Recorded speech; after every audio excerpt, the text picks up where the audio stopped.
ZYJ 464, Rádio Bandeirantes, Rio, 1360 kHz. A rádio que briga por você. Bate-papo com Jacira Lucas.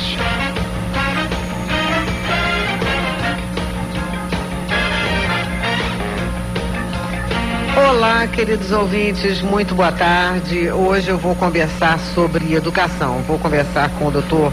Júlio Furtado, que é mestre em educação pela Universidade Federal do Rio de Janeiro, é graduado em pedagogia e psicologia, é diplomado em psicopedagogia pela Universidade de Havana, Cuba, doutor em ciências da educação pela Universidade de Havana.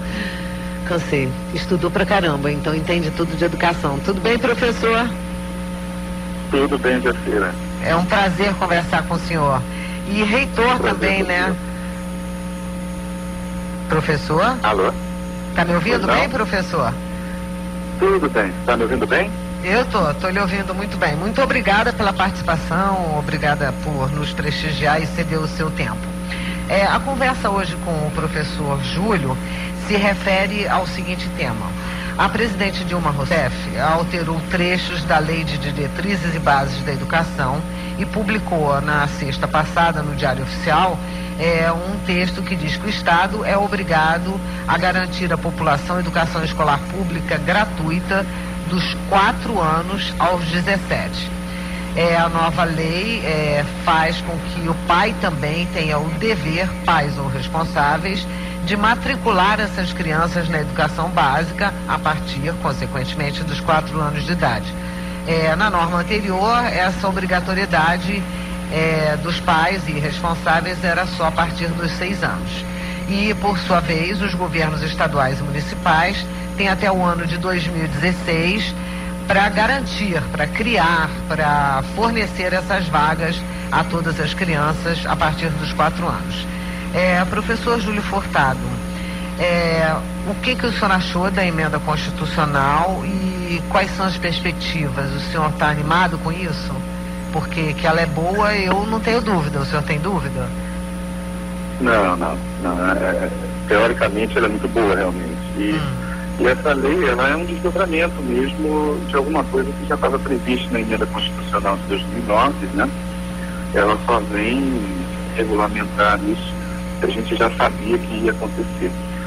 Na essência, eu acho, Jacira, que é uma lei que vai pelo menos democratizar um pouco mais o direito à educação infantil, né? Porque hoje, as pessoas que já têm condição de colocar os seus filhos numa escola privada, essas pessoas já colocam, né? Ou seja, a partir até dos 2, 3 anos, etc. Quem está fora da escola, né, em 2010, uma pesquisa mostra que em torno ainda de 1,5 milhão de crianças nessa faixa etária está fora ainda da escola, são filhos da classe C e D, né, que uma vez essa lei sendo sido lançada, elas vão passar a ter esse direito. A grande questão é que, como tudo no Brasil, a coisa acontece de uma maneira bem torta, né, bem complicada. A lei é lançada, ela já está valendo, né, ou seja, por exemplo, a punição aos pais que não tiverem seus filhos de 4 anos no mínimo matriculados já está valendo, teoricamente. No entanto, ainda não há a infraestrutura necessária para atender essas crianças de 4 ou 5 anos. Eu conheço mães no Rio de Janeiro, no estado do Rio de Janeiro, que têm dificuldade, mães que não têm o poder aquisitivo para fazer a matrícula das crianças nas escolas particulares, que não acham vagas nem nas creches, nem nas escolas para as crianças de 6 anos, que é uma lei já bastante antiga. Então, eu imagino se quiserem para um de 4 anos. Exatamente. Então, essa lógica, imagino eu, né, é uma lógica que leve esses pais, essa população, a cobrar, né, essas vagas. No entanto, até 2016, o poder público tem para se preparar para isso, para construir essa infraestrutura. E, ao mesmo tempo, a própria lei também já prevê que, se isso não for feito, né, uma sanção grande pode ser feita aí até mesmo ao poder público. Então, é isso que eu chamo de um caminho meio tortuoso. O normal seria, primeiro, providenciar a infraestrutura, né? Ou seja, e a lei passar a valer com a situação podendo ser resolvida na prática, né? Esses pais tendo vagas, né, com as escolas existindo, e para que a lei de verdade possa ser cumprida. Então a gente vai ter meio que um faz de conta, né? Nenhum pai vai ser mudado agora, porque ele vai alegar que não tem vaga, né? O poder público vai alegar que ainda não tem as escolas, porque ainda não venceu o prazo previsto na emenda constitucional e ratificado nessa lei 12.796. Em síntese, a gente tem o velho contexto brasileiro de se iniciar as coisas, né? Além disso, bom, de qualquer forma, professor, eu estou conversando com o professor Júlio Furtado, que é mestre em educação pela Universidade Federal do Rio de Janeiro e reitor da Uniabel. Entre outras coisas, o senhor estudou muito, é a pessoa adequada, tem vários títulos, estudou inclusive em Cuba, né, em Havana. O principal, a meu ver, não é... Eu sempre penso, não sei se é porque eu não tenho o seu conhecimento de causa, que o mais importante é a formação do professor. Eu não considero o local o vital. Então, graças a Deus que eu estou certa. Não é um furo, porque eu acho que o local, quando ele é repleto de harmonia e de um professor que ame o seu trabalho, de coordenadores que estejam convictos do seu método e tal, o local é secundário, não é indispensável. Exatamente. Mas perde o valor. Quando eu me refiro à infraestrutura, com certeza a formação dos professores, ela faz parte desse processo, né, de preparação para o atendimento.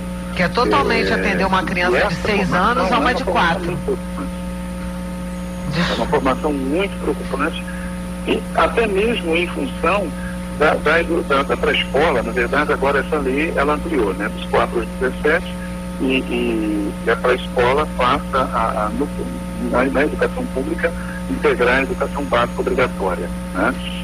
E isso é uma situação que precisa ser muito bem vista com relação à formação do professor, para que a pré-escola não continue sendo tratada exatamente dentro do mesmo contexto que ela surgiu, né, como um lugar onde se deixam as crianças porque as mães precisam trabalhar. Essa concepção de pré-escola precisa ser rompida, né, vem sendo rompida, e se a gente não tomar muito cuidado, essa implantação pode acontecer aos solavancos, né, e com essa preparação deficitária dos profissionais que vão atuar com essas crianças. Pensar na escola como um centro de formação de pessoas, não como um espaço para deixar a criança sob a guarda de substitutos de pais e mães que precisam ir para o mercado de trabalho. Essa é a realidade do que a gente precisa. Bom, professor... E até porque a pré-escola, né, na verdade a educação infantil se divide em 2 partes, né? Ela se divide em creche, de 0 aos 3 anos, e pré-escola, né, 4, 5 anos. Essa está tornando obrigatória a segunda parte da educação infantil. Existe uma previsão nessa emenda constitucional que até 2020 os municípios e estados também precisam oferecer à população estrutura para pelo menos 50%, né, das crianças de 0 a 3 anos, ou seja, creche em quantidade suficiente para pelo menos metade das crianças dessa faixa etária. O que eu gostaria de frisar é o seguinte: a educação, a pré-escola, né, ou seja, o objeto dessa lei, ela ainda é muito vista, o próprio nome diz, né, eu nem gosto muito da nomenclatura pré-escola, que fica parecendo assim, é o que vem abaixo da escola, né? É o que vem antes da escola, é um complemento da escola para baixo.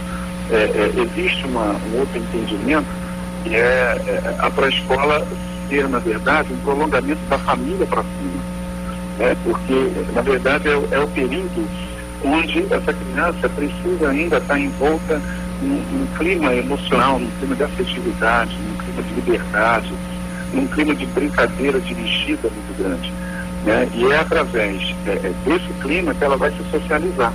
Ela vai desenvolver a autonomia para poder entrar na escola, digamos assim, a partir do 1º ano, em condições de ter estruturas muito mais bem desenvolvidas para ter uma aprendizagem mais eficaz. Professor, e tem outro detalhe. Matemática, etc. E tem outro detalhe, só se sentindo segura nesse espaço, com todos esses itens que o senhor destacou, habilidade, carinho, envolvimento, comprometimento e tal, para essa harmonia existir, existe todo um período também de treinamento, de aprendizagem, e conseguindo essa harmonia, a criança vai sentir na escola exatamente o que o senhor disse, uma continuação da casa e um lugar prazeroso de não um castigo que foi deixado pelos pais como se fosse um estorvo, um fator complicador. Mas, professor, eu sou muito otimista, sou mãe de duas meninas já grandes, uma de 24 e outra de 22. Há um aspecto positivo, que já que no Brasil algumas coisas são muito complicadas, existe a lei. Então agora nós temos que cobrar dos municípios e dos governos estaduais, cada um na sua área, a elaboração desse planejamento, a formação dos professores, né? Porque a gente tem que ser positivo, né? Exatamente. Então... a lei prevê, inclusive, a prioridade que deve ser dada a essa formação de professores. Os estados e municípios já estão aí com esse grande desafio. Eu acredito que isso não vai ser tão complicado e difícil como a gente imagina. Também exatamente acho. Porque a maioria, não sei se a maioria, mas muitos municípios que eu visito, eles já estão muito preocupados com o segmento da pré-escola. Né? Ou seja, os cursos de pedagogia, eles já vêm mais ou menos há quase 8 anos preocupando com a formação desse profissional específico para trabalhar na pré-escola. Essa ideia de que a pré-escola é um depósito de crianças, né, para que a mãe possa trabalhar fora, ela já vem há muito mais de 10 anos sendo combatida. Então, eu acho que essa lei chega num momento já mais bem construído dessa concepção de pré-escola, e eu compactuo com o seu otimismo exatamente em função disso. E tem outros fatores também, professor Júlio. Os profissionais têm hoje muito mais facilidade de estudar até por internet. Eu fiz algumas matérias de cursos que você pode fazer online no horário que você quiser. Existe uma conscientização óbvia de que você tem que se especializar, de que o saber é o que te dá o poder, não só no mercado de trabalho, como também financeiramente, né? Porque o professor ganha pouco, não merece ganhar o que ganha, mas ele está procurando a saída. Qual é a saída? A formação, a especialização. Então eu corroboro o que o senhor disse, é um momento adequado, é um momento maravilhoso, e vamos colaborar, né? De que forma a gente pode colaborar? Cobrando. A gente pode colaborar, em primeiro lugar, orientando as pessoas que estão mais próximas da gente, né? As pessoas que a gente tem um acesso maior, explicando a lei, né? Falando dos direitos que essa lei já coloca em validade, de alguma forma cobrando do poder público mais próximo o que essa lei estabelece, que é o treinamento dos professores, e etc. Como a gente inicialmente disse, a lei já está valendo, ou seja, os próprios a ele procurar vagas. A gente tem a maneira como a lei é colocada, ela nos permite isso. Ela nos permite sair e começar a busca de vagas. Então eu acho que esse movimento já tem que acontecer, para não ser mais uma lei, né, que vai ficar dentro da gaveta e que as pessoas vão se conformar de que, poxa, a lei existe, mas a vaga não existe. Não, a vaga precisa existir, e a gente tem que começar desde já mostrar às pessoas que a gente está bastante consciente desse tipo legal. Professor, uma curiosidade, não tem nada a ver com o assunto, mas eu sou muito curiosa. O senhor é parente, neto, filho do Celso Furtado? Não. Eu vi o Furtado e eu falei, eu tenho que perguntar, porque o tamanho da educação que o senhor tem, a preocupação que o senhor tem com a educação especificamente, tem o perfil dele, né? Que também foi um estudioso, um grande economista, um empreendedor, mas enfim, era só para dirimir a minha dúvida. Quando eu vi que o senhor estudou em Cuba, eu falei, nossa, é capaz, né? Quem sabe? Professor, tem um aspecto que eu queria que o senhor também explicasse um pouco para o nosso público, que eu acho muito significativo, que é a diferença de 2 anos na entrada da escola. A criança que entra na escola aos 4 anos, quando chega aos 6, ela já está praticamente alfabetizada, porque tudo flui com muita naturalidade, ele toma intimidade com a disciplina, com o prazer do livro, com o prazer do convívio, da colaboração em grupo, tudo que a gente sabe. Entrando aos 6 anos sem ter frequentado uma escola, é um trabalho enorme, é um trabalho que você começa do zero com uma criança que já tem outras informações do mundo real que ela vive, que a fazem madura, porém imatura para a vida escolar. O que o senhor acha? É verdade. Esses 2 anos eles fazem uma imensa diferença. Se essa pré-escola for organizada dentro de uma filosofia realmente que encare essa criança lúdica, como um ser que tem necessidade de desenvolver as suas potencialidades. A gente tem que tomar muito cuidado para não continuar encarando a pré-escola de uma maneira muito tradicional, como aquele período em que a criança aprende a ser obediente, aquele período em que a criança aprende a ser dependente, só começar a fazer atividade quando a tia fala. Eu me lembro até da minha época, né, onde só abaixa a cabeça quando termina de fazer a atividade, né? Esse modelo pedagógico ele não serve mais ao que a gente está chama, né, de uma criança mais bem preparada para o aprender. A pré-escola, ela para ser realmente funcional e para que a gente possa dizer, sem medo de errar, que esses 2 anos fazem uma grande diferença, ela precisa ter essa criança dentro de um modelo pedagógico que desenvolva essa autonomia. E desenvolver essa autonomia necessita de um profissional, de um professor muito mais bem treinado, né? Porque, como eu falava agora há pouco, a herança que a gente ainda tem de encarar para a escola como um depósito de crianças, né? Onde a criança fica, ela tem que cuidar, ela limpinha, né? Ou seja, ela aprende a obedecer, ela aprende a fazer os movimentos finos, psicomotores para poder desenvolver bem a letrinha. Tudo isso faz parte, mas dentro de um contexto de desenvolvimento de liberdade e de desenvolvimento de autonomia. Essa criança precisa fazer contato com a sua agressividade para poder ela perceber em vida social, em contato com os coleguinhas, ela não pode ter tudo para ela. Ela precisa, por exemplo, aprender a administrar o seu espaço. Ela precisa, por exemplo, aprender a sentir as coisas. Ela precisa aprender a observar esse mundo de uma perspectiva coletiva. Essa maturidade emocional vai dar a ela uma melhor condição de aprender a ler, uma melhor condição de perceber o mundo.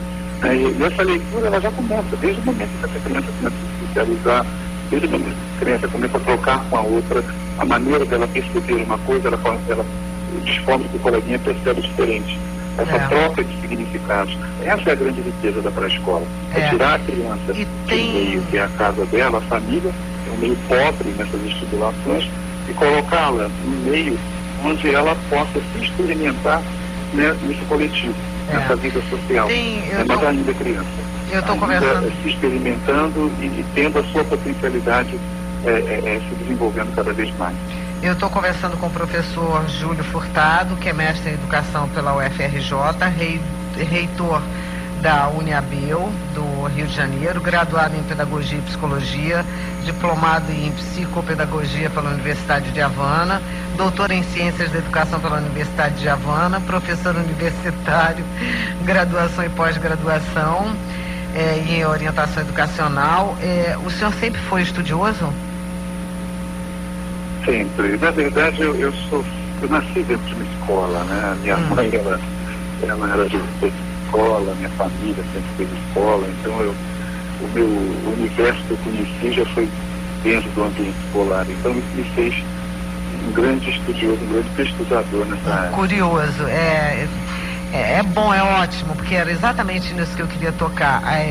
A escola, eu tive uma fase também de escola pública, eu estudei no Colégio Soares Pereira, na Tijuca, uma fase em que eu saí do Isa Prates, que na época era Pernalonga, por questões econômicas óbvias, e tive uma experiência muito boa lá. Eu me lembro que, não sei em que circunstâncias, que já faz um longo e tenebroso inverno, eu aprendi a fazer as expressões.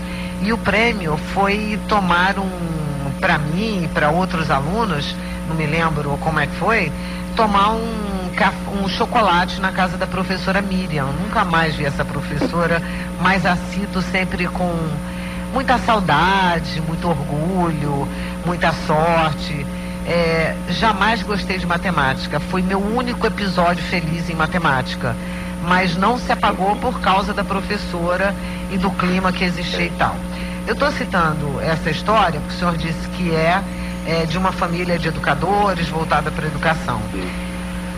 O lúdico, exatamente, a música, a história, porque as minhas filhas com 5, 6 meses já tinham livros de plástico para brincar na banheira, a Companhia das Letrinhas sempre foi o grande vermelho na minha conta de cartão de crédito, porque eu comprava todas as coleções, mas eu pude fazer isso.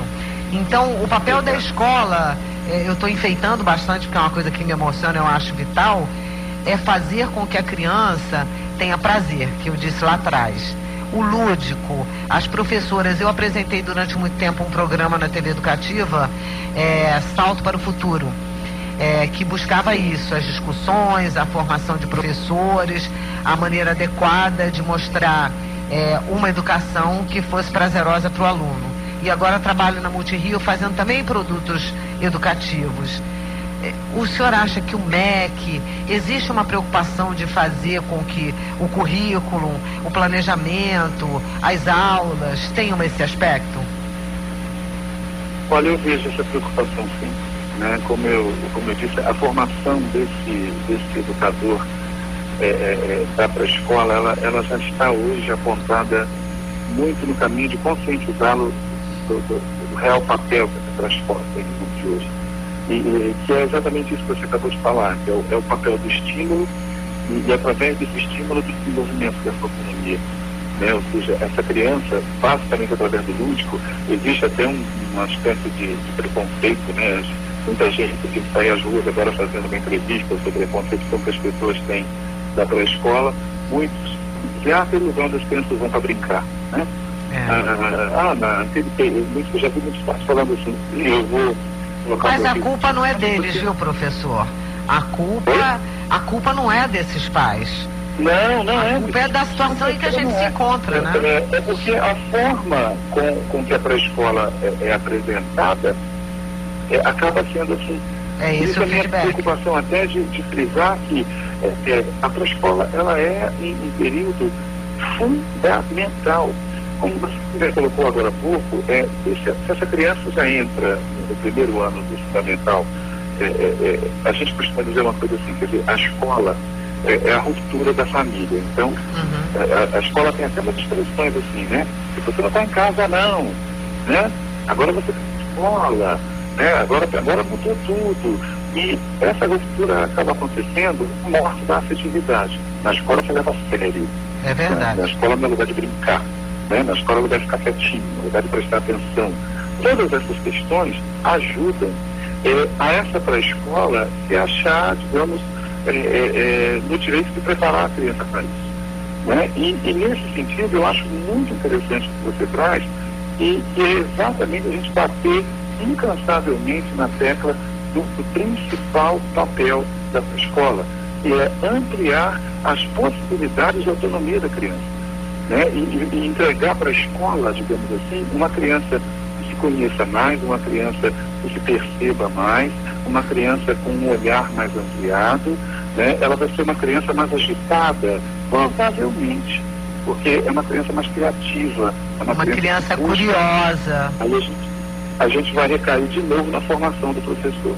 Eu preciso ter um professor bem formado para que ele entenda que essa é a essência do processo da aprendizagem significativa.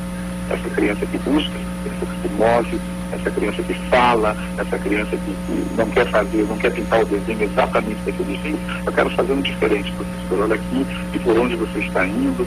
Isso é desenvolver potencialidade, né? E isso reforça o papel da pré-escola.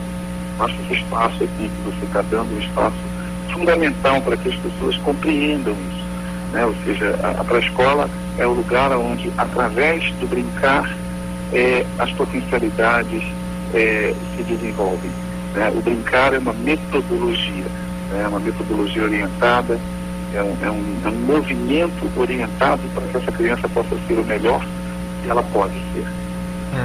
Eu estou conversando com o professor Júlio Furtado, mestre em educação, entre outros muitos títulos. Professor, uma coisa que eu sempre tive curiosidade, nunca tive a oportunidade de perguntar aos educadores todos com os quais eu convivo, por que o homem não se seduz em ser professor do ensino fundamental, da formação inicial, não sei como me expressar, de estar na creche? Por que isso? Eu acho que isso é uma questão cultural, né? Pelo menos isso acontece no Brasil, né? Fora do Brasil é muito comum a gente ter um homem professor da educação infantil. Isso a gente pode perceber até em alguns filmes, né?